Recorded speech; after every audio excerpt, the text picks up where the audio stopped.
Okay, so we are at Berkeley time now. So let's get started. I'm really excited to talk to you all about the topic of credit cards and how to get free travel with credit cards. So just like a quick introduction, my name is Sean. I'm a junior computer science major, and currently I am sitting at 11 credit cards. So I'm pretty into this hobby. I spend a bit too much time researching all the best cards and like how to travel for free.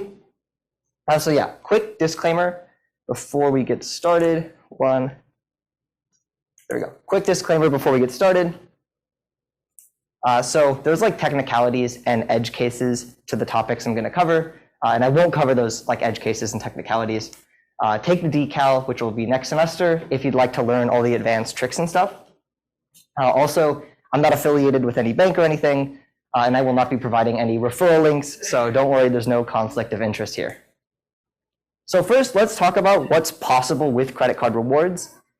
You might have heard like articles of people redeeming their points and stuff for free travel, but like what are the concrete examples of stuff you can get with credit card points? So first, you can book Singapore Airlines Suites International First Class. I think the picture itself is pretty self-explanatory.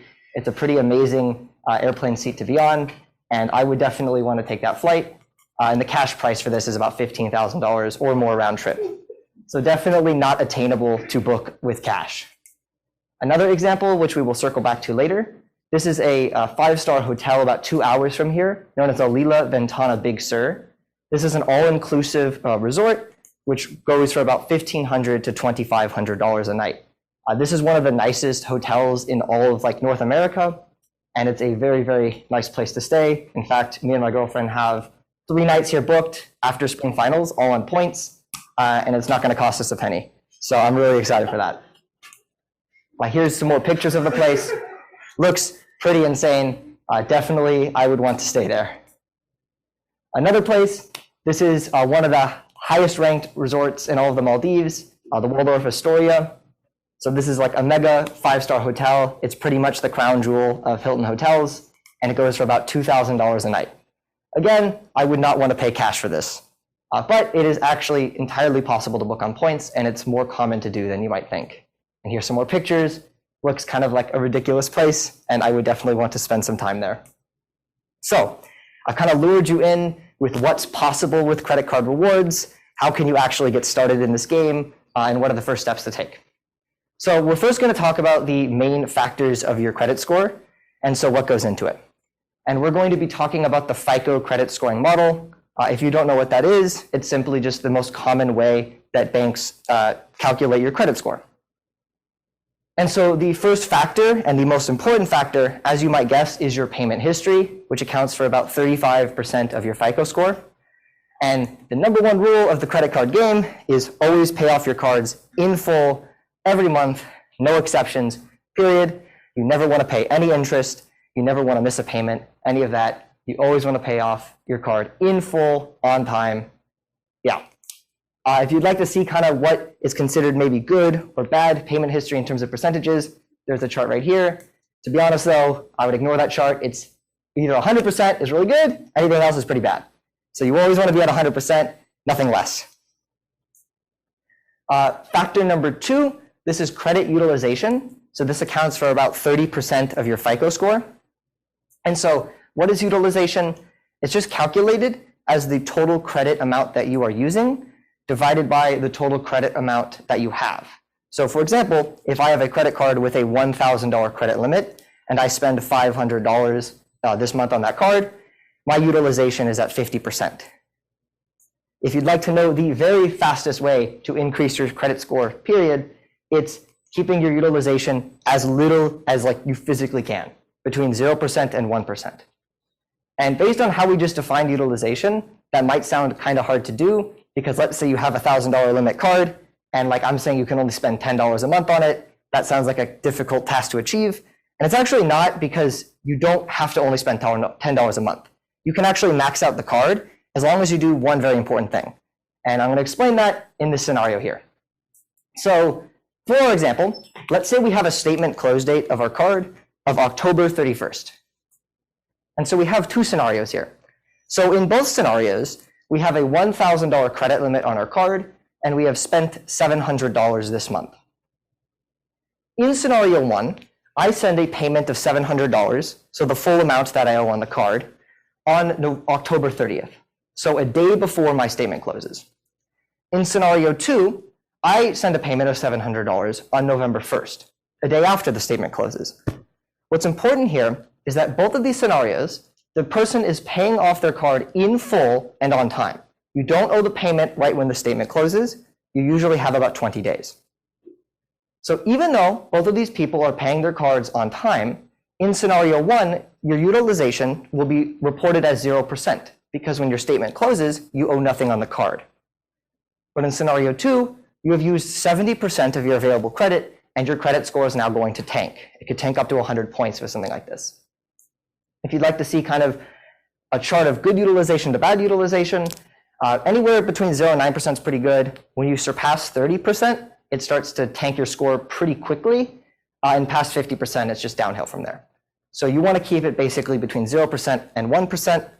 And you can do that by just paying off your card before the statement closes, ideally multiple times a month.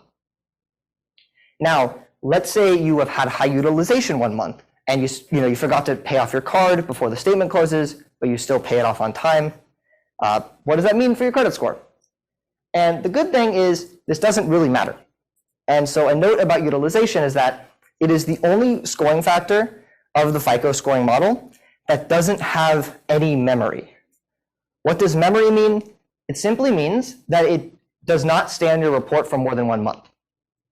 So if I have low utilization on month 1, high utilization on month 1, and then low utilization on month 2, it's effectively the same thing as having low utilization both months. It only goes down the month that you have high utilization. It will jump right back up once you have low utilization again. So don't stress about it too much, except for when you're like applying for a card, or there's some circumstance when you need your credit score to be high in that moment. So factor number 3, this is the average age of your accounts, or AAOA. So this is the length of your credit history, and this accounts for about 15% of your score. So to calculate your average age of accounts, you simply take the sum of the account ages, and then you divide it by the total number of accounts that you have. So as an example, if I had 3 cards, one card with an age of 2 years and 2 months, another card with an age of 1 year and 4 months, and a final card with an age of 9 months. I could calculate their average ages by just adding up the total ages in months and then dividing it by the number of accounts, which would give me an average age of accounts of 1 year and 5 months. In terms of what is considered good or bad here, anything less than 2 years is considered pretty bad, and 9 years plus is pretty good. Now, it obviously would take a very long time to let your credit accounts age to 9 years. So the thing is, I wouldn't worry about this too much though, because you can still actually have a very good credit score with a low average age of accounts. It's just something that you need to keep in mind along the way. Factor number 4 is hard inquiries. So this has to do with new credit, and it accounts for about 10% of your score. So whenever you apply for new credit, or almost every time that you apply for new credit, what's going to happen is the bank is going to want to check your credit to make a lending decision. When a bank checks your credit for the purposes of a lending decision, that is what is called a hard inquiry. This is different than when you check your own credit score. When you check your own score, it's a soft inquiry and your score is unaffected. But when a bank checks it, it does go down temporarily. Now, in terms of hard inquiries, they last on your report for 2 years, but the negative effects on your score usually go away about after 6 months. So if I apply for a card today, I'm going to receive a hard inquiry, and a year from now, I will still have that hard inquiry. However, after 6 months, my score will probably go back up to what it was before. Any questions so far? Yeah. Yeah, so why would a hard, what's the reason behind hard inquiry? Great question. The reason a hard inquiry will lower your score is if you think about it from the bank's perspective. Whenever you apply for credit, that is when you receive a hard inquiry. So it shows other banks that you are actively seeking new credit.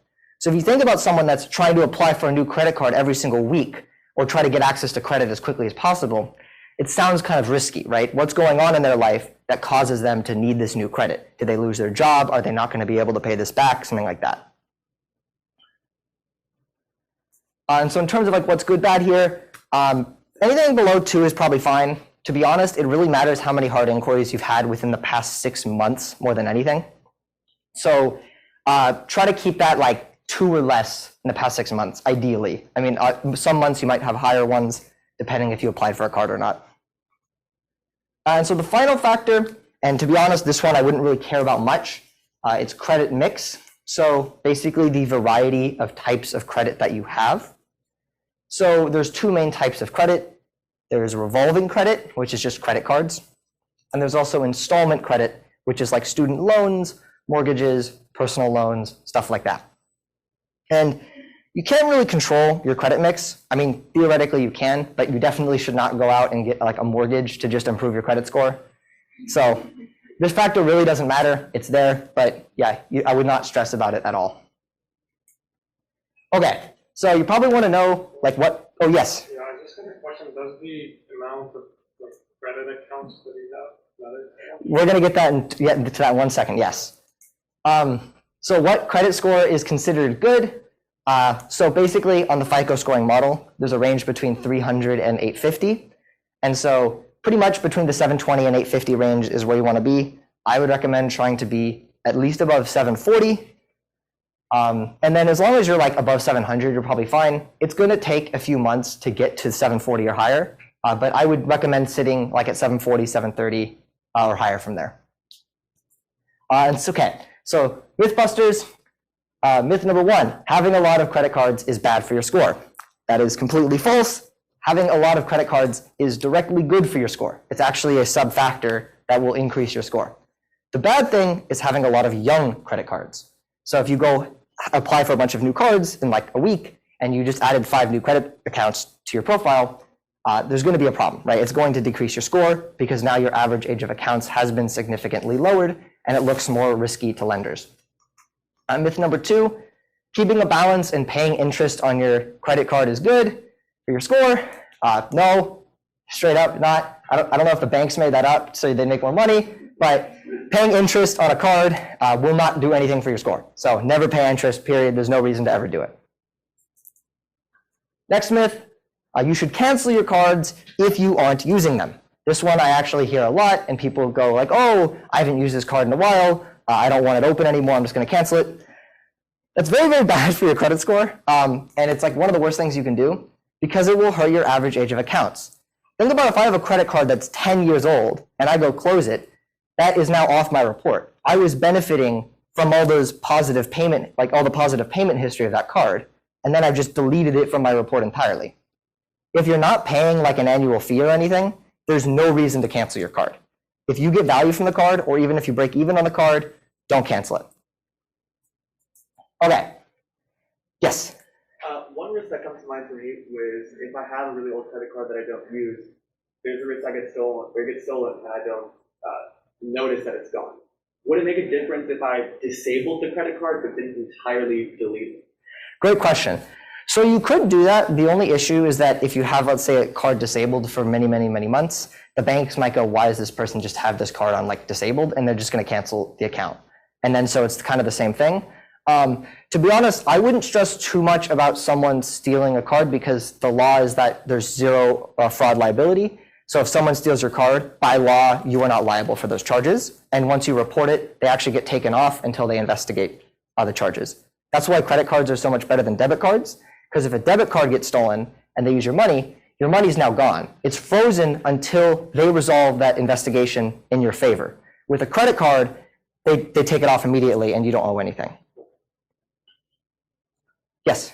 Was it young cards be different? No, because you want those young cards to age. And actually what will happen is that it takes a while for the old cards to go, or the cards once you cancel them to go off the report. So by the time they actually disappear, they're just going to be old cards. And so it like ended up harming you like even more. Okay, so how do you get started here? If you have no credit history, I'm just going to give you my guide right now of what to do if you have absolutely zero credit history. you should get the Discover Student It cashback card, assuming you're a student, of course. Some of the benefits of this card: no annual fee, you get 5% cashback on rotating categories, up to $1,500 in spending per quarter. So if I spend $1,500 and I get 5% cashback, that's up to $75 back each quarter. And we'll kind of cover like what examples of the categories might be. You get $20 per year for reporting to them that you have good grades. They don't check, so you can just say you have good grades even if you don't. Get $20 a year, it's kind of nice. The cashback is doubled in the first year. So on those like spending categories, for example, you're now effectively earning 10% back on all the spending you do there. And if you use someone's referral link, I'm not going to provide mine to avoid any conflict of interest, but if you use someone's referral link, you'll get $50 after your first purchase on the card, and they will also get $50. So I would definitely recommend trying to find one online or something. And as an example of what the categories might be for this card, this is the 2021 calendar. So there's things such as grocery stores, gas stations, restaurants, and Amazon.com. So pretty common categories that everyone does spending in, I would say. So it's pretty easy to get some value out of this card. And what's also nice is it's a very easy card to get approved for, even without any credit history. So if you have no credit history and you need to know what card to get, this is the card I'd recommend, hands down. So let's say you've decided to get some card. Maybe it's this card, maybe it's a different card. Let's talk a little bit about the application process. So pretty much all of it is fairly straightforward. It's just information about yourself. So name, birth date, stuff like that. However, there are two sections that might make you pause and think a little bit more. So there's the monthly rent payment. That this first one, the rent payment, isn't asked on every application, but on the Discover It student card it is. And then also the total gross income. So here's the thing. You have to be careful what you put for your income. If you put that you have no or extremely low income, you just will not be approved for the card, even if you had like very good credit history. And the reason for this is, think about it from the bank's perspective. You're applying for the chance to take out a loan against them. And if you say, I have absolutely zero income, I have no money whatsoever, they're going to go, how are you supposed to pay back this loan that you might take out? So you have to put something there. The thing though, is that there are more things than you might think that count as income. So this is directly taken from the Discover It student application. Income counts as wages, salaries, or tips that you can reasonably expect to earn. We could probably guess that. However, if you're over the age of 21 and you use another person's income to pay your expenses, so let's say you use a parent's income for tuition and stuff like that, then you can include that income. If you're under the age of 21, you can include income if it's regularly deposited into your account. So money directly from family or friends, like for expenses, that counts. If a family member is giving you money for tuition or rent, that is now income to you.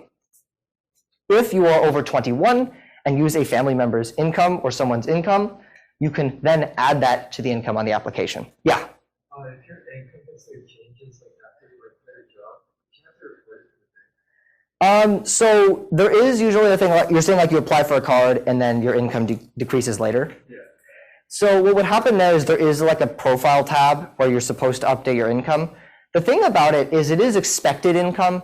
And so, for example, let's say you quit a job, but then you get one the next month. You don't have to like drop, you don't have to say your income went to zero for that month and then like back up. It's expected income, right? So it's an approximation. The idea is that if you were going to get like another job later, then you can still keep your income the same. Yeah. Lie about it? Great question. So basically, don't lie about income on the application. You could, theoretically, and they don't check like 95% of the time. But the thing is, if they do check and you can't provide verification, they will close all of your accounts. They will close every single one of your accounts with them, and you're back at square one, and you just lost a bunch of credit cards. So don't lie about your income. The thing, though, is that you want to be able to justify on your application $20,000 income after subtracting rent for like pretty good approval odds for the Discover Student It card. So basically, let's say like you have $30,000 income and then like your rent is $10,000, you now have a $20,000 effective income. So the thing is, Yeah, you want to make sure that like after subtracting rent, your total gross income still is 20,000 at least. Because if it's less, I can't really say anything about your approval odds. You still might get the card. I just can't say it as much of a certainty. But since more things than you might expect count as income, such as money for rent, money for tuition, financial aid that is like goes to your bank account, it's easier than you might think to justify a $20,000 income. Again, it is a rough approximation, not like an exact figure. Yeah. Yeah, what if you have like savings? Great question. So you can count savings if, depending on how like you're using it for income. So like, let's say you pull from that savings every month or something, or if you earn like interest or let's say like dividend payments, that would count. Okay. So we're going to move on now and talk about kind of more of a long-term thing. And we're going to talk about some of the big banks in the credit card game. And so for this, I've made a tier list of my own opinion. So at the very top, we have the God tier credit card issuers. These are the big boys. These are the ones that you want your cards from. And so at this tier, we have Chase and American Express. These are the two best credit card issuers probably in the world, and you're going to want to get their cards. In A tier, we have Citibank. They're pretty good. They have pretty good offerings, but it's nothing truly remarkable. In B tier, we have Capital One, Discover, and US Bank. There are still some pretty strong offerings, but it's nothing just truly insane. In kind of a weird tier, these banks are 90% trash, but 10% of their cards are actually like weirdly good. Like you definitely want to get some of these cards. And so that's Barclays and Bank of America. In trash tier, we have Wells Fargo. Some people like their cards, and that's fine. It's just, to me, there's nothing like that stands out with them. Pretty much everything they do is done by another card issuer, just kind of better. And then in a tier of its own, at the very bottom is Credit One. If you ever see any marketing from Credit One, ignore it. It is a scam bank. It is designed for the sole purpose of getting fees off of you. There's nothing of value in any of their products. Okay. So we're going to talk about Chase, which by most people is kind of even seen as like the highest tier bank that there is. Yes? You might want that on grab a photo of that real quick. Oh, the slides are going to be posted after as well. Okay, then. So Chase Bank. The rules that you want to know for Chase. One is that you're going to need 1 year of individual credit history before you can get approved for one of their cards. What do I mean by individual credit history? So there's individual cards where you have the direct responsibility of paying off, and there's authorized user cards. So let's say a family member adds you onto their credit account and you get like your own card that has your name on it. That is not an individual credit account. That is what is called an authorized user card. On that card, you do not have responsibility of paying it off. If you go and charge $10,000 to that card, guess what? It's not your job to pay off. It's your family members or parents or whoever gave you that card. Individual credit history is when you apply for a card directly and the card is like in your name. That card, you have the legal responsibility of paying off. So that's what individual credit history means. So you're going to need 1 year of credit history on your oldest individual account to be eligible for a Chase card. If you have a Chase bank account, you can possibly waive this requirement. I was able to get my first Chase card after like 4 months of credit history because I opened a bank account like the day before. That's definitely not a certainty though. I would recommend to have a Chase bank account open anyways, because even if you are past the 1 year mark, it still increases your approval odds for them. Okay, now for the most notorious rule of all the credit card game. It keeps people like me up at night, tossing and turning and planning every waking moment of my credit card plan on this rule. The Chase 524 rule. So the 524 rule states that Chase will automatically deny you for any one of their credit cards if you have opened 5 or more credit cards from any bank in the past 24 months. So if I open 5 Bank of America cards today, guess what? I can't get Chase for 2 years now. So there's pretty much no way around this rule. There are a few ways, which I'm not going to cover right now, but if you want to learn how to do that, take the decal. But basically, if you're past 524, you're out of luck for Chase, at least until you get under 524. Is it only bank credit card accounts? Any credit card accounts. Sometimes store cards might not count, but basically it's credit card accounts. So anytime you open a credit card, it counts to that figure. And so you just have to you have to check your credit report and see how many credit cards have you opened within the past 24 months. So because of this rule, you're going to want to prioritize Chase cards first.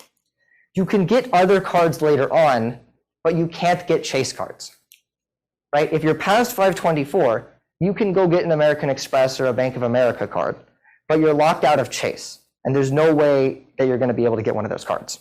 So get their cards first. Go for Chase first, go for the other cards later.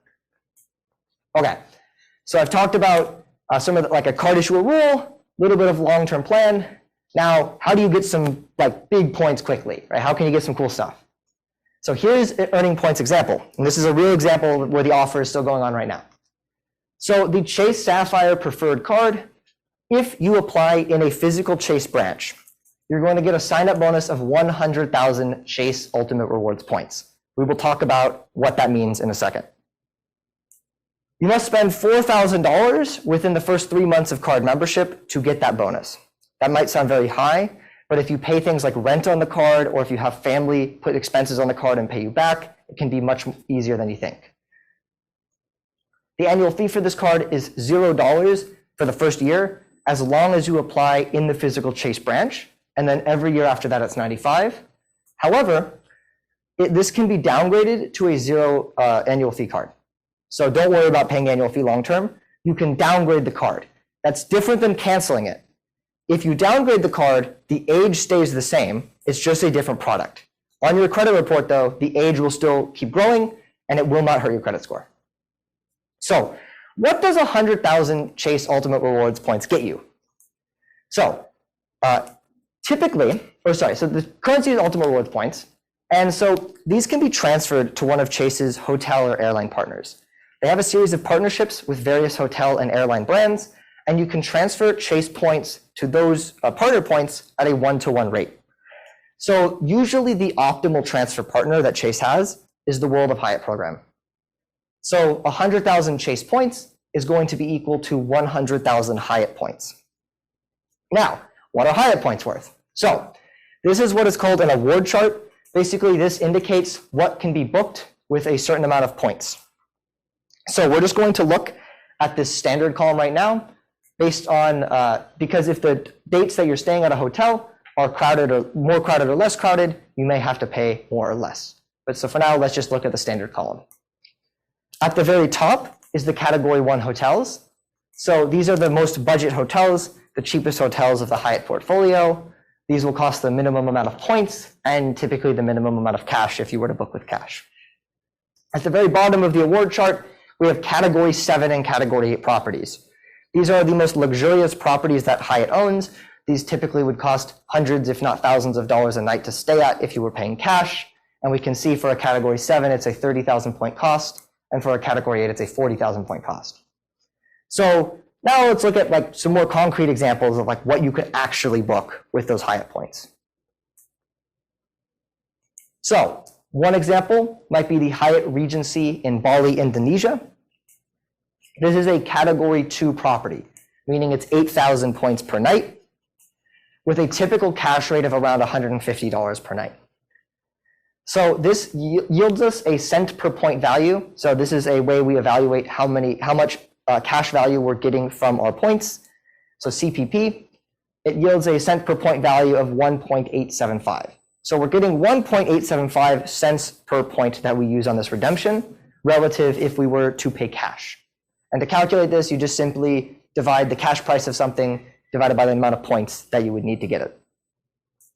So back to our Lila Ventana example that I brought up before. This is a category 7 property, meaning it costs 30,000 points per night. The cash rate here is about $1,800, but to be honest, that's kind of on the low end. Usually it's more. So our cent per point value is 6 cents per point, and that is really good. Really, really good. Anything above 2 cents per point is like typically target for like what we're trying to get. And then once you surpass like 3 to 4 cents per point, that's just when it gets insane. And so like how much actual cash value would we be getting from our 100,000 Chase points? if we were to redeem at the Hyatt Regency in Bali, we could get 12 nights there with 4,000 points still left over. And so the cash value of those 12 nights would have been about $1,800. So opening that one card and doing this one redemption, you got to stay 12 nights at a 5-star hotel in Indonesia. That would have normally cost you about $1,800. For a Lila Ventana, you could get 3 nights with 10,000 points left over. And this would have a cash value of $5,400. And so opening one credit card with one sign-up bonus can get you a 3-night stay at one of the nicest hotels in all of North America and still have 10,000 points left over. And it would have normally costed you $5,400 to stay there. So what now? Or actually, any questions? Yeah. Great question. So for most points currencies, as long as your account is still open, they will not expire as long as it's actually active. So if you're storing points in Chase's system, as long as you have one of their cards opened that earns those type of points, they will not expire. For Hyatt, I believe as long as your account is open, they don't expire as well. Although you might want to double check that if you were going to leave points in there long term. Yes? What was downgrading? Great question. So in the Chase system, there's kind of a series of cards. So they have the no annual fee cards, which are called the Freedom cards. And then they have the Sapphire Preferred, which is like a step above the Freedom. And then they have the Sapphire Preferred, which is a step above, or sorry, Reserve, which is a step above that. The idea is I can go from the Sapphire Preferred down to one of the Freedom cards because it's in the same system. And so it still appears the same way on my credit report. I just don't have to pay that annual fee now. Yeah.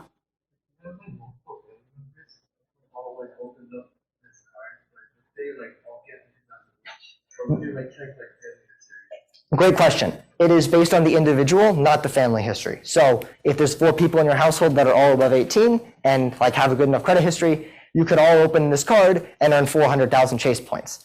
In fact, not based on the in-person promotion where you have to go in the Chase branch, but usually you could even refer people. You could refer your family members and generate a lot more points. But yeah, you can, even if you're in the same household, you can all open the card, all get the sign-up bonus, and you could go on a very, very expensive family trip. Any other questions?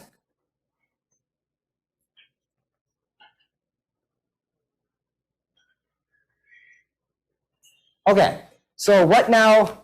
What's kind of a long-term strategy? So this is very like dependent on your priorities here. So I'm not going to just give one straight like, okay, you should apply for these cards in these orders, but I will give you kind of some guidelines.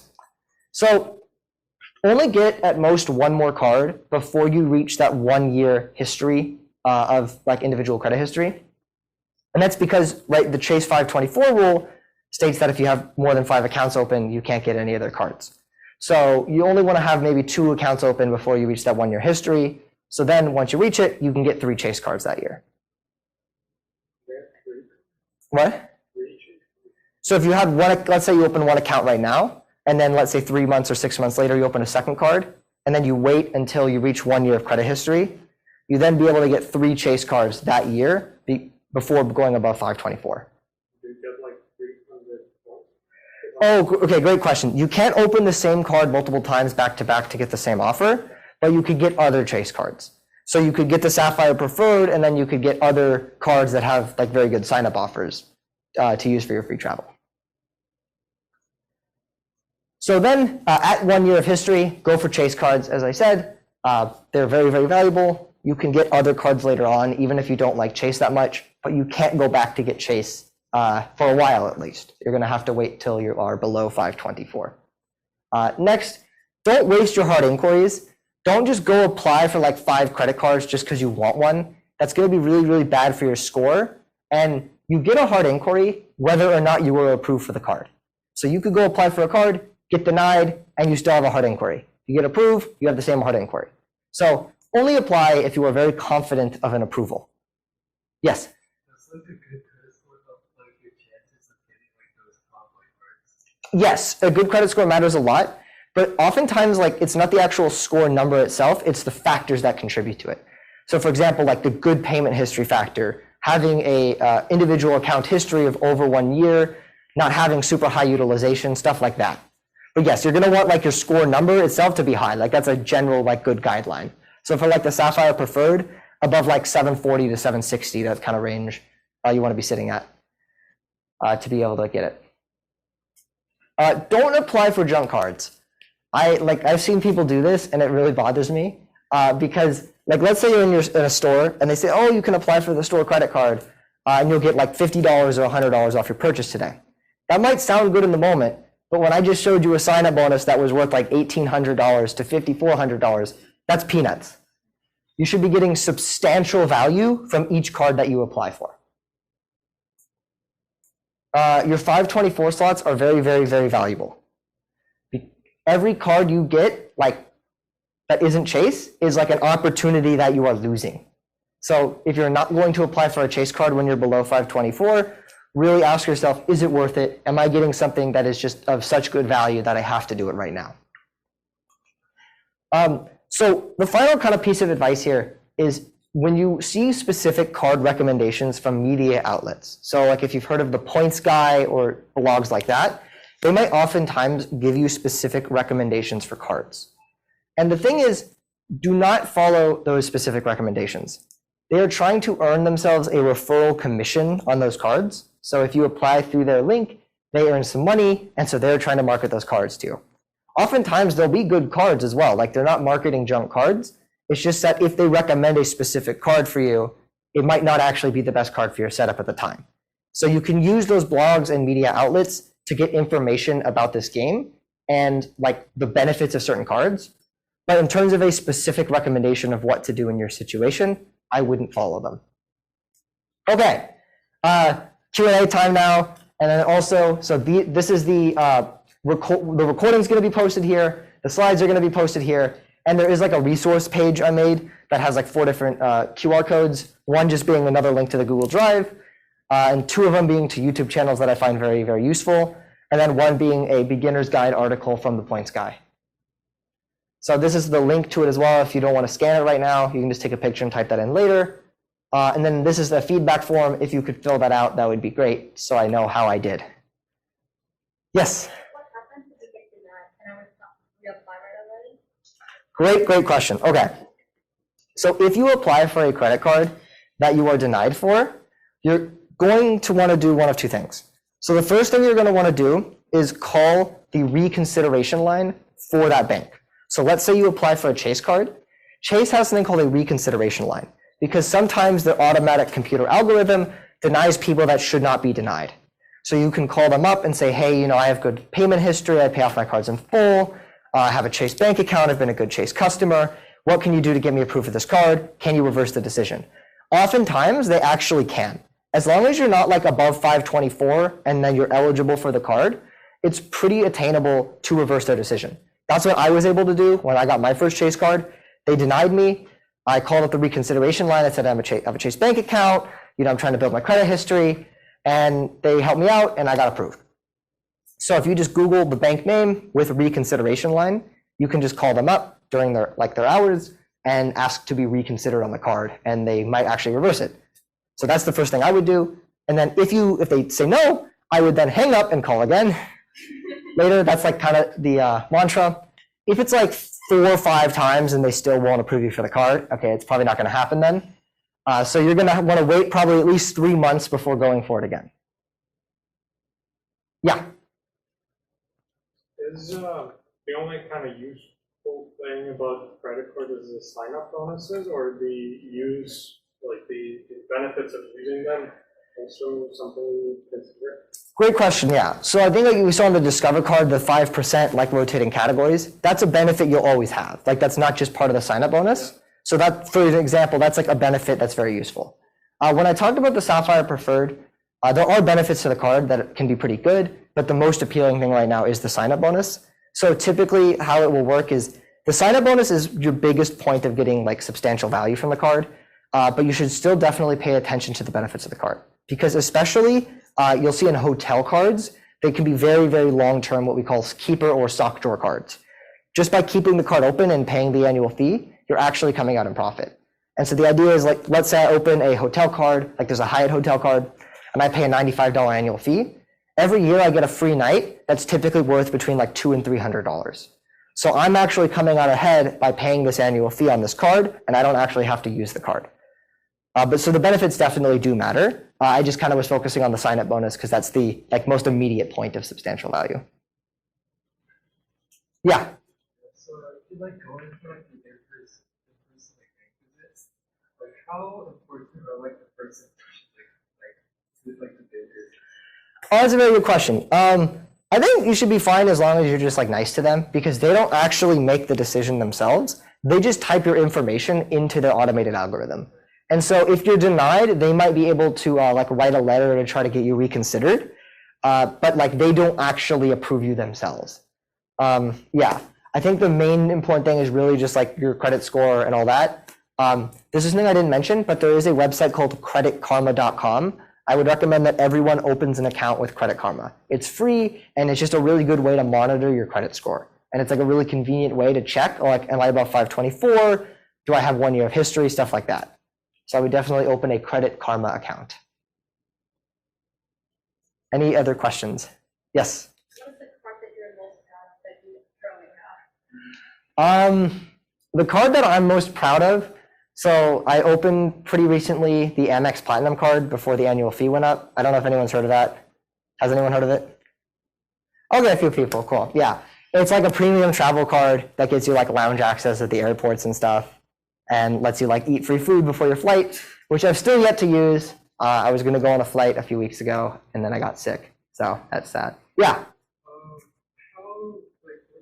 How is the ratio between like the points to like flights themselves? In terms of like what can you get in terms of like if you from points to flights?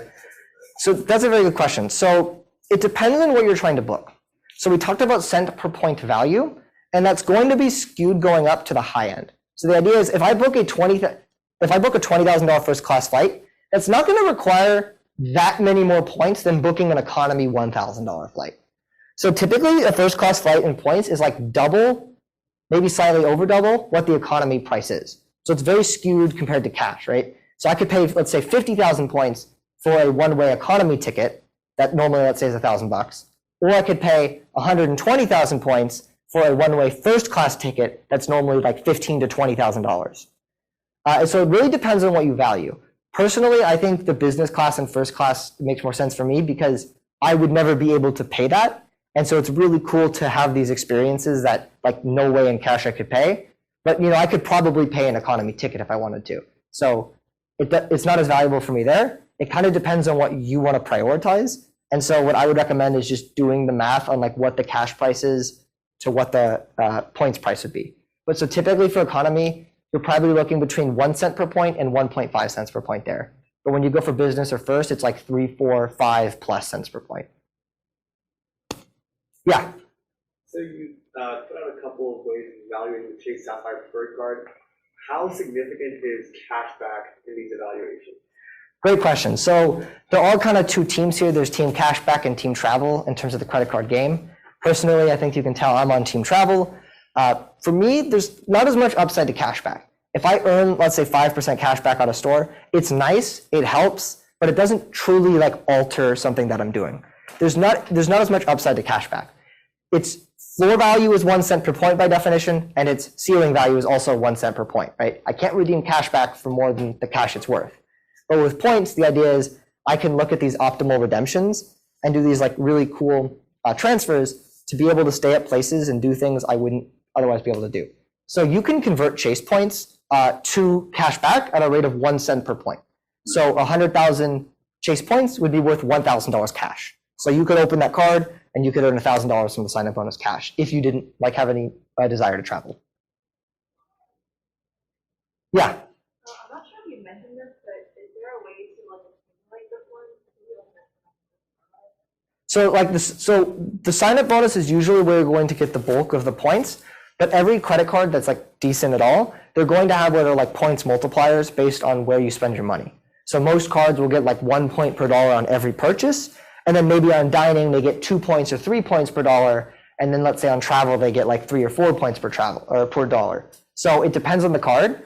And there's different cards geared for different like spending categories. So like American Express has like 2 different cards where one card earns 4 points per dollar on dining and restaurants, and it earns 1 point per dollar on everything else. And then they also have another card that earns 5 points per dollar on travel. So that's another way you can accumulate points. but usually the bulk of it is in the sign-up bonus, right? Like to earn 100,000 Chase points, even if I was earning 5 points per dollar, which is like really, really high, I'd have to spend 20 grand to get that. So it's much easier to get the sign-up bonus. But I'd still like definitely make sure you only get a card if you want to keep it long-term, so you can keep the average age of accounts opened up or high. Any more questions? Yeah. What do you think about the Bank of America cashback cards? Because I believe everyone here probably has that card too. I don't care for that card too much because I don't really care for cashback cards because again, the upside isn't that high. It is a pretty easy approval if you want to pick it up. Is possible to get it as your first card, but long term there isn't much substantial value that you can gain from it because it caps out at 3% back on certain categories, and even if you spend a bunch of money, that's not really going to change much that you're doing. What other questions do we have? Yeah. What do you think about metal credit cards? Oh, okay. Personally, I really like metal credit cards. Plastic cards. I really do enjoy metal credit cards. So like I know there's the Apple Card, which is pretty popular. I don't like the Apple Card. There's no upside for me on that. But there are other really cool metal credit cards. It's fun to hear the sound they make when they drop. The joke is that, do I have I can, hold on, I got something here, I bet.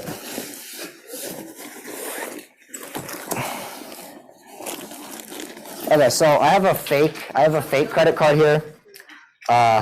This is not real, but like, there's some companies that will turn your credit card into this, and it sounds like this. I think a chip just popped out on that. Yeah, but even most metal credit cards, they don't actually make that cool of a sound. Like this one's like a pretty heavy one. This is like the MX Platinum. Like it's not that loud. Like this is a plastic one. It's not really different. But yeah, personally, I really like metal credit cards. They're just kind of fun. But the problem is I think sometimes people kind of focus more on the aspect that it's metal and then get a card that doesn't make sense just because it looks cool. But a lot of times the cards that are truly cool, like at the very high end, those are also metal. What other questions do we have? Yeah. In your opinion, what's the most like high-end hardest card to get?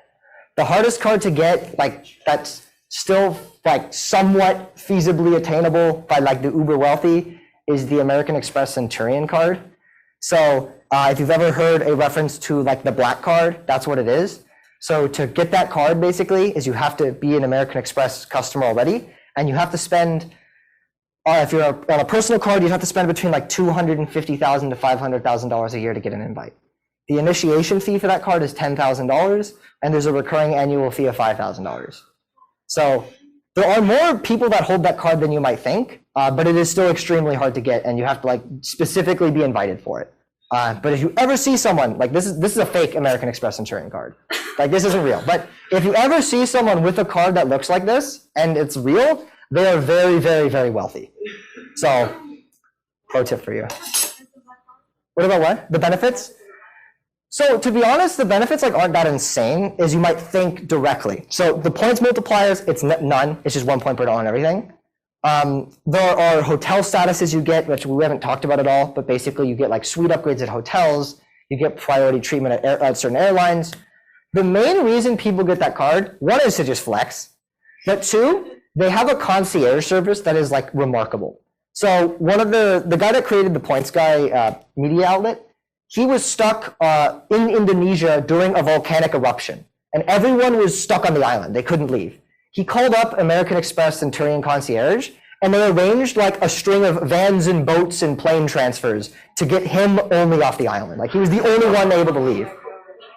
So very cool benefits of that card. If I was ever wealthy enough to get invited to it, I would definitely pick it up just for fun. But yeah, sadly, I'm a bit of ways away from there. Any other questions? We have like 1 minute left. Yeah. Are you gonna do these lectures in before sprint? If there's interest, I would be glad to, yeah. So like if there's interest for recurring ones of these, I can definitely do that. Just like send me an email or something if there's interest. Would anyone like be interested in like kind of in a more advanced version? Okay, cool. If you're interested, I could definitely do this again. We do have some questions in the Zoom chat, it seems. So, okay, what was the first card I got? So the first card I got was just a local like credit union card because I was still kind of getting into the game. I didn't really know like what card to get. Is there a tracker for 524 churning in general? There might be, but it's pretty easy to check on your Credit Karma account. So like I wouldn't worry about that. Any other questions?